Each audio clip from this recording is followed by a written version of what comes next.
បាទជំនាន់ជំនាន់បងក្រោយទៅទៀតក៏បានជួយសម័យកាលនេះដែរបាទ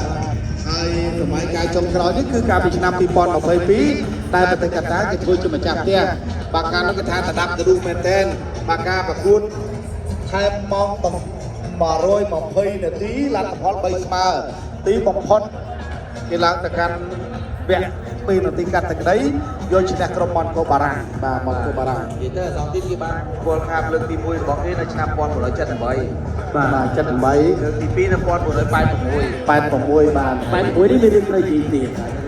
បាទ86ហើយ4ឆ្នាំមុនគឺនៅកាតាបាទកាតាបាទហើយសម្រាប់គូជលអេស្ប៉ាញប្រិមិត្តបាទបើយើងនិយាយទៅថាក្រុម12គឺជាក្រុមបើជើងឯកប្រចាំពីប្រទេសរៀងខ្លួនបាទសងទីមគេនៅតំបន់ឡាទីនគេថាកូប៉ាអាមេរិកាហើយសម្រាប់អេស្ប៉ាញនេះគេជើងឯកជំនាញអឺរ៉ុបបាទអញ្ចឹងជើងឯកទាំងពីរក្រុមបាក់គ្នាយកពានមហាកិត្តិយស FIFA World Cup ហើយ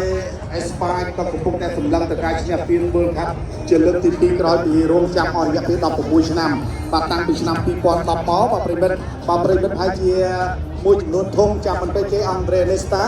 ជាអ្នកសុទ្ធបាល់បានសម្រេចនៅនាទី116តែការនោះអេស្ប៉ាញយើងឈ្នះទៅលើក្រុមហូឡង់ក្នុងលទ្ធផល1-0បាទក្រុមហូឡង់អបអរច្រើនបាទ